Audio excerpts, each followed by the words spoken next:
Hey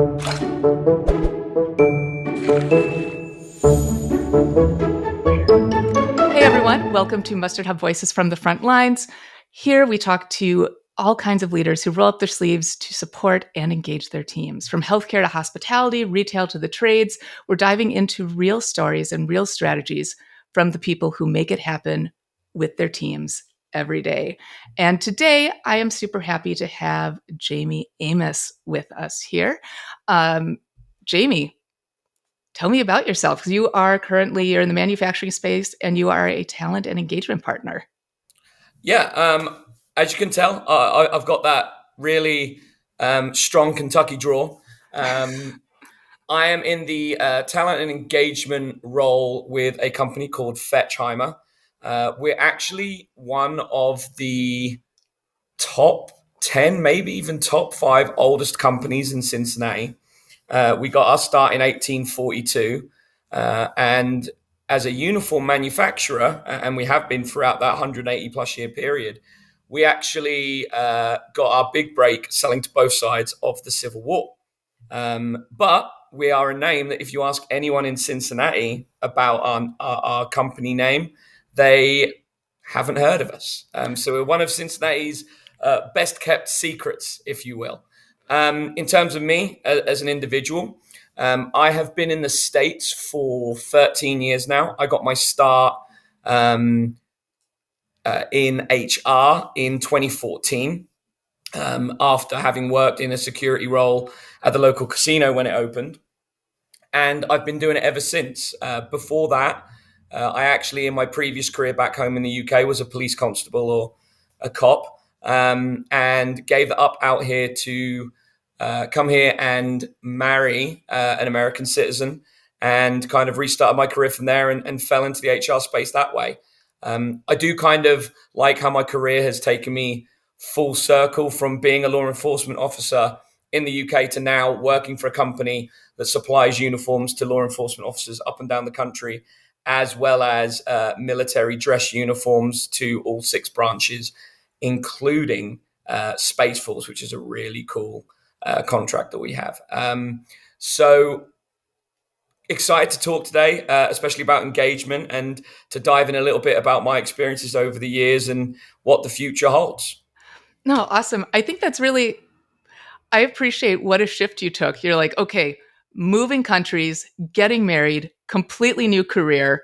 You didn't like change your name or anything at the same time, did you? No. Okay. I've kept the Amos name.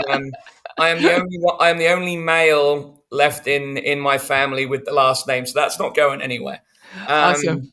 So I have 2 daughters, so it's not even going to get passed on from there either. So I mean, I got married a couple times, kept running with Ewald, so you never know. They you may never know. they They may may start like slinging it that around. English last name enough to keep it going.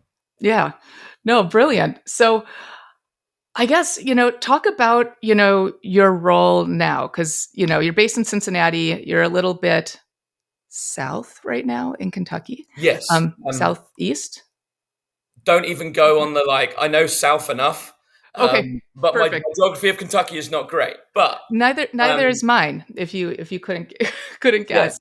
But yeah, so tell me, because you're there right now working with employees, working on engagement. So I guess tell me a little bit more about your role. Yeah, so talent and engagement partner. This is actually one of my first roles where talent and recruitment has really been like one of the sole operating factors in the role.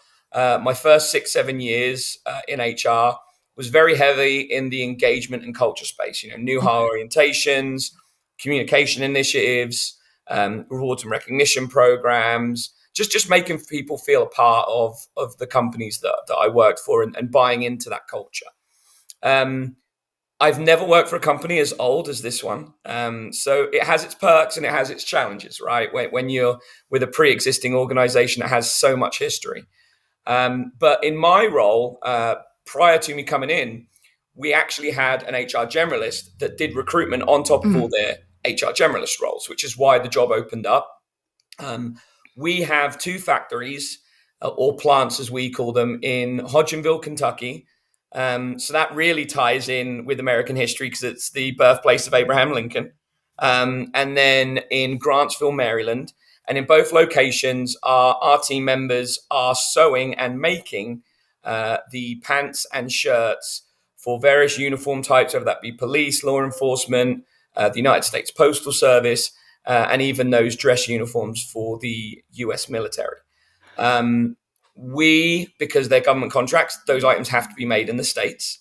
And some of our other stuff that is non-government contracting gets made in places like Central America. We did have a footprint in Asia for a little while. But the biggest challenge for me and for our company, and why my role was brought in, is sewing has become a little bit of a dying art in the manufacturing industry within the US, right? There's only a handful of, well-established, businesses that still exist in the Georgia, the New York areas, the California areas. I think there's some in Chicago. And that means that, to get new talent in, there's no longer, 5, 6, 7 factories in and around the area that you can pry talent from. It's also a role that takes a lot of time and dedication to master the skill, because yes, it is manufacturing, but there is a level of skill that goes with it. It's not like you're just doing quality control or checking. You're not just pushing a button and changing a part. You're actually doing the work with the machine at various levels of automation, right? There's still manual machines, there's automated and semi-automated options. But a lot of our workforce, particularly in our Kentucky location, it's been open for just over 60 years now. Okay. And we came in the 1980s and took on the facility. And the majority of the staff that came in originally to that facility were folks like farmers' wives, right? So in Kentucky, they've got that proud farming history. And what would happen is the farmers and the boys and the sons and the male family members would stay and work on the farms. And then the wives and the daughters would go into manufacturing roles. And sewing was definitely a very female forward sewing role back in the day. We do have a lot more males involved than probably we would have seen in the past. But that would be their way of securing benefits and insurance for their family, because with the farmers, they were self-employed. Yeah. And it made sense. And for the last, 30, 40, 50 years, that workforce has gone through the life cycle. Many of them have stayed there for a long time. And now we're getting to the point where a lot of that initial input of team has got to the end of their career. They're starting to retire, or they're staying beyond retirement, but we have limited time left with them. And we're starting to try and bring in new talent. So one of the challenges that I've had in my role has been, how do we think outside the box in terms of talent that we could partner with and start to build talent pools with? And the thinking for us has been, we're making Army dress uniforms. So veterans is a huge part of that. We know that there are lots of very talented and skilled veterans that are going to go on to bigger and better things than sewing. But there's also some folks that have served the country that maybe they want something a little bit more simple, where they're in charge of their own kind of career in terms of with sewing, because it's based on piece rate. Your output is what directs your pay. So if you're at 120, 150, and even some at 200%, you're really driving your income through your effort and your quality in which you're doing your job. We're also looking at second chance employment. We know that those that are judicially impacted, right, and come from incarceration and prison terms and prison sentences, they get exposed to sewing in those facilities. And they're making next to no money during that time doing that. And with second chance employment, the whole goal is to give people steady and regular work that keeps them away from the crime and involvement that they had prior to, because they have that stability there. And most folks that come out of the judicial system, they don't want to go back. They want steady, they want reliable work, and that's something that we're exploring. We're in the early stages. I've only been in the role for about 7 months now. I came in April, and we're starting to build those relationships locally. We're also looking at folks in the last 5 years that have been impacted by the post-COVID layoff and hangover, where businesses have gone under, and maybe they've done rifts and and even some close down. And you've got folks that maybe have 5, 10, 15 years in their career, and they want something where they know what they're doing every day. They want that structure there. They don't want to be guessing what's happening next. And that's where manufacturing as a whole, but Yeah. particularly with the sewing side, you know what you're doing every day. Yes, there is the counter argument of it being very repetitive, but again, you're in charge of what you're making and how you make it. And the hours are pretty much set. We're very lucky that we're a one shift plant Oh, at okay. both our locations, which makes it very attractive. We run 7 till 3:30 p.m. Monday through Friday, and then if they do a Saturday, they're only working until about 11:30 a.m. And what they're outputting could really improve that money they're making alongside that. And then the fourth and final piece has also been trying to get that next generation, which this is probably the biggest battle, because we know, and the research is out there, that attention span is something that is impacting our younger workers as they're coming through, particularly because of the entertainment and media that they've been exposed to. We also know that SHRM has the average work time, I think in 2024 was down to less than 3 years now. Mm. And, it takes anywhere from 6 to 18 months to really master the skill of sewing to where you're regularly hitting 100% or more. And it's down to the individual. There are some people that pick it up quicker than others. There are some people that takes a bit of time. Hmm. But you also have that, we have a hungry young group coming through.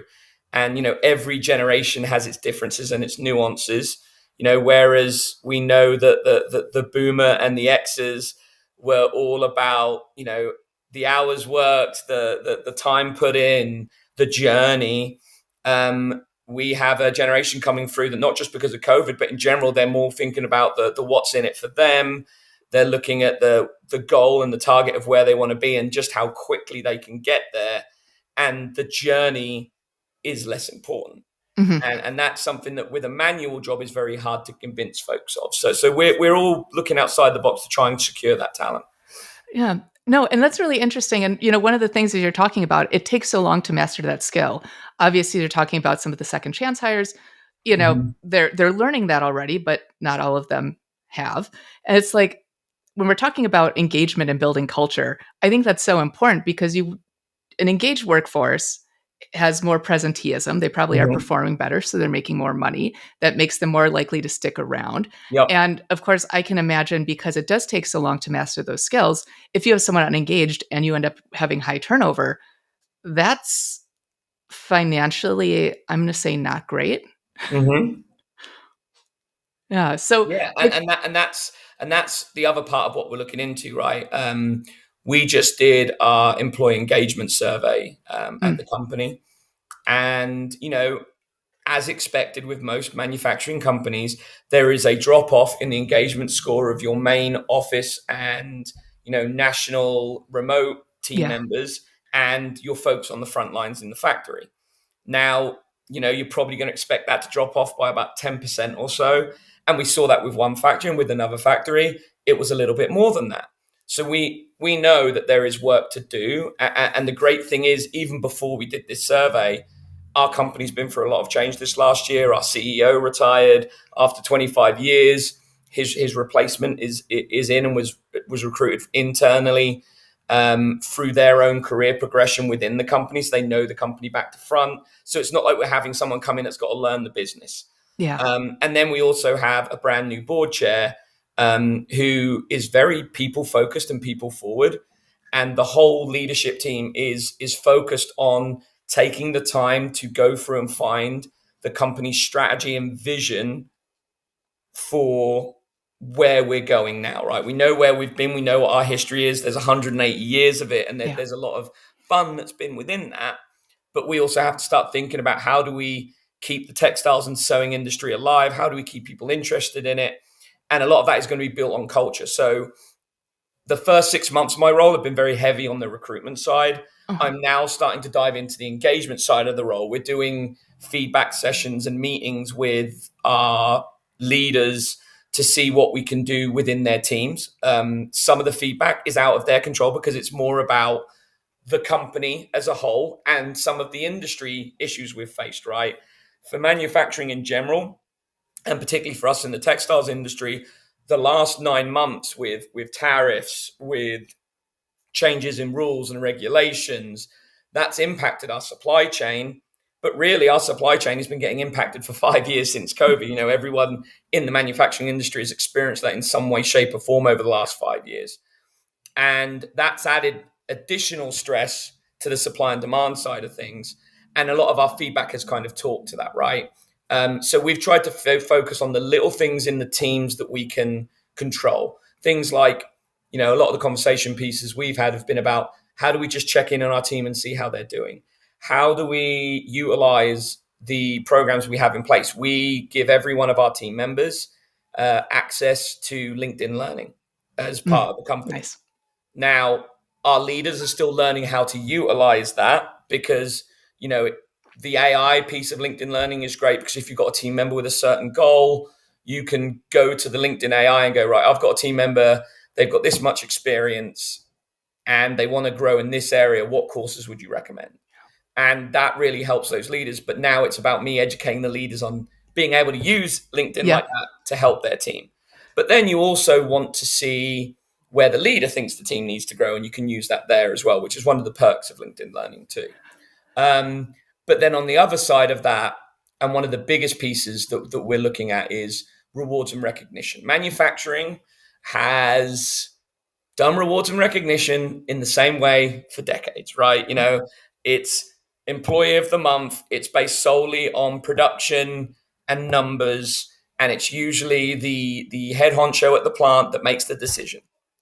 So I'm in the process of mapping and forming, based on experience I've had in other places I've worked where I've developed these programs, is how do we modernize this manufacturing approach to rewards and recognition where you are really making it about your culture and your values, because I think that's the one piece that's missing right now, and that's something that I think we can be very intentional with. And also get more people involved. So right now, our programs are very supervisor heavy in terms of nominations. The missing ingredient that I feel we have is peer-to-peer. And once you get folks working alongside each other, recognizing and celebrating each other, and I've seen it when I worked at Newport Aquarium, we saw, I think it was a 6 to 8% increase over 3 years in our engagement score, just solely with a lot of the recognition programming that we went in and redid. And it took 6 to 12 months to really get team members bought in. And then we started to see more variety in our winners, more, trying to think of the word now that we've gone away from them based on the current rules and regulations, more diversity in our winners. And that's something I'm looking to repeat here, but also making it industry specific as well. And us having 3 locations, how do we implement rules where everyone within the organization is getting some kind of chance to be showcased in one way, shape, or form? So that's the next big step on our engagement journey, is really modernizing that approach. Oh man, I have so many thoughts. One thought is I'm going to give you such a sales pitch later, because Okay. this is like music to my ears in terms of what we're building at Mustard Hub. But this is not about Mustard Hub. This is about you, gosh darn it, and your people. And you also said something that I was really like latching onto, because one of the things with engagement, and I so appreciate that you're putting the educational piece, and of course it is like, the chain reaction. You have to show the leaders how to do the thing, and down the line, and they have people to actually, know that the program is out there and take advantage of it. But in terms of engagement, you have these folks who want to grow, they want to upskill, they want to know, what's kind of next, and they need these proper training, because otherwise, if they do go into a more of a leadership role, they're possibly going to fail or flounder. And then, chain reaction the other way, that's going to affect the team and really undermine engagement, because so often, I don't want to point fingers at leaders, but so most what I refer to as like people problems, often they're leadership problems that kind of all stems back. And I guess, with that, just kind of pivot. I know we had asked you about this ahead of time. There we go. All right, I'll just kind of go back to, so kind of to pivot a little bit. And I know we had chatted about this, people problems. I'm just curious overall, what are these, people problems that you are seeing, in business today? What are the things that HR professionals and business owners should stay abreast of? I think, and this is my personal opinion. I have always been very people focused. I'm a natural like body language reader. I read what I see in the room from the people, from the behaviors. And one of the areas I have to grow in for my career is, what does the data say? What do the stats say? Right. I'm very good at reading the room. What I have to grow in is reading the data to help me get that message of what I read in the room across. But I also think, there's this argument, right, that HR needs to speak the language of the C-suite. But I would also argue and throw out there that I think the C-suite needs to learn how to read the humanity of HR and people just as much. Because I think I know that a lot of leaders are human too, and they struggle with the big decisions that they have to make. But I think sometimes we're very quick to make decisions and knee jerk reactions based on a poor couple of months or things like that. And I'm lucky that I in my role, I've never been in that leadership role where I've had to make those kind of decisions yet. And, kids in glass houses shouldn't throw stones, and you don't know until you've experienced it yourself. But I think learning about people as well and how to speak the language of empathy, of understanding. And there was a great video clip that I watched today on Facebook from the Diary of a CEO, where he was speaking to Brene Brown, and she was talking about trust and the marble transition, right? When you're depositing the marbles in the jar of the person you're starting to trust. And I think leaders assume that people will understand and back them when they make that decision because of their title, when actually the people will follow you based on the way you've treated them before that decision. And I think sometimes, and again, we're only human, right? Even CEOs are human. We only have so much capacity for, our own minds and our own brains and our own decisions. But sometimes they forget what the little person is going through, right? What the person on the front line, what the person who is really and solely responsible for the success of your business is going through. And that's where, when you're only like bottom line focused, it can really have a negative impact on things. Yes, you've got to run your business. But that's also why I'm not an accountant. And that's why I'm not in finance, right? I'm in the world of people for a reason. But when you only focus on the bottom line, your top line is going to suffer because your people are going to suffer. And I think that's really important when you start to bring intentionality to what you do. No, that's absolutely, you know, you gave me a really good segue. So as we wrap things up, you mentioned you're not in that role where you have to make some of those kinds of decisions. What's next for your career? What do you see in your future? So this is the thing with me. I am the one person that when you interview me, I am dreading that "where do you see yourself in 5 years" question. I've never gone into a room or into a job with a plan. Even going back to my days as a police officer, when I joined at the age of 22, I had people joining the same time as me, and they were targeting getting promoted to a sergeant within 3 to 5 years. It was a 35-year commitment and career, right, to retire at 57, etc. When I joined, it's a little bit more now because the world has changed and the role has changed a little bit. But I have always been about, and the way I've approached things is, I just want to be good at what I do and make an impact in what I do. I've never chased the title or the role. And, since becoming a father, that's made me chase the money a little bit more, right? Because I've got kids to care for, and I have to think about more than just myself.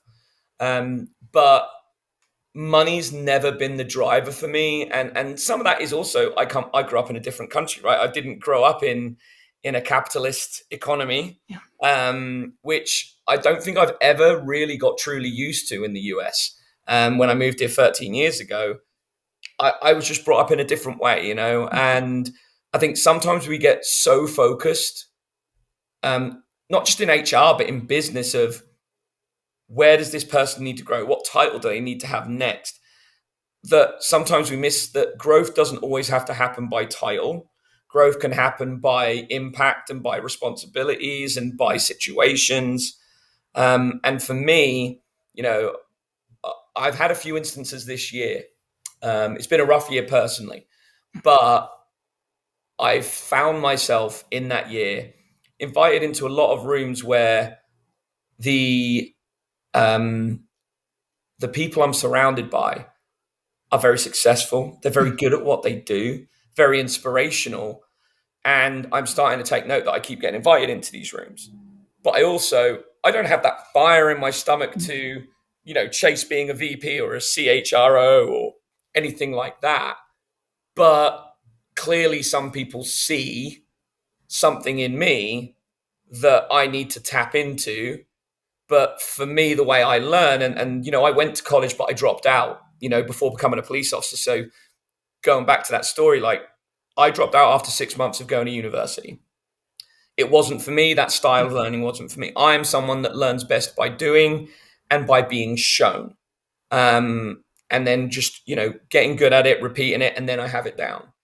And that was basically how you got trained as a police officer in the UK. You did 18 weeks intensive training, 12 weeks with a tutor, and then you spent the next year and a half getting real life experience doing the job, and then you'd sign off on a vocational qualification that said, this person has completed their 2 years probation, they are qualified to be a full police officer. So like you went through that process, and that suited me because that's how I learn. And I have my first 7 years, I had really good mentors. I had really good teams, not just from my leaders, but to people I worked alongside that complimented me and gave me the chance to show what I could do, or even show myself what I could do. And I think when I have the right leader that's going to trust me, or maybe even push me into that role that maybe I don't feel I'm ready for, but that I'm suited for, I'll know when that happens. But it's not something I go chasing, if that makes sense. No, that It's a makes long-winded way of going about it, but no, it makes a lot of sense. And it's really, I think in many ways, like when the question, like, would you see yourself 5, 10, 20 years? It's really also so many variables, so many things can change. It's like, let's just do good work. Let's grow on what we're doing. Because, I don't know. I'm one of those people, I've had a lot of like, well, who the heck knows? Things yeah, can change. you never know. So, Like how many of us expected what happened 5 years ago with exactly. COVID was going to completely not just change our own lives, but professionally in HR, change the way people look at jobs and consider jobs. Very, very much so. Yeah. So, no, I appreciate that approach. So, the last big question I have for you is, kind of want to hear, if you could leave everyone who's watching and or listening to this a final call to action, a really big tip, the most actionable idea, whatever, I guess, that big parting thought when it comes to human resources, talent acquisition, engagement, et cetera. What is the one thing you want to tell people that they need to know or they need to do? I think my approach to HR, and the thing that has best served me, especially from my engagement days, is that at the end of the day, people just want to know they're making a difference. And I think the real value in rewards and recognition isn't the gift cards. It isn't the plaques. It isn't the trophies. They're great, right? It isn't necessarily even just the promotions, right? I think we are so quick to coach people and to tell them what they're doing wrong that we forget to tell them what they're doing right. And I think there is so much value in recognition that we've become disconnected from by chasing money behind it. I think the true value in recognition is free, and that's just letting someone know that they've done a good job and that they're making a difference. That is absolutely fantastic. And I appreciate you. This was great. So I guess for folks, if they want to stalk you online, I'm assuming they can come find you on LinkedIn. Yep, it's my full name. It's Jamie Amos. It's a pretty individualized name. It's not a common last name. It's definitely a common first name because the amount of times I get called Miss Jamie in emails. or it gets spelt the Jame way, but it is JAMIEAMIS. You can follow me on LinkedIn, and I try to be active every so often on there, but I really love the fact that LinkedIn is a way for us to share ideas and to learn from each other, and the diversity of thought that comes with it. And we will be sharing this video on LinkedIn Perfect. when it's done, so we can share those ideas too. So, Jamie, thank you so much for joining me today. Really appreciate you. You are one of our early guests, so really grateful to have you here, especially since you had no idea what the heck you were getting into. No, Um, it's been fun. Yeah, brilliant. So, everyone, thank you so much for joining us for MustardHub Voices from the front line. Please like, share, subscribe, all that kind of good stuff. And please visit mustardhub.com. Right now, you can go there, sign up, and get started for free. Thank you all so much. Until next time.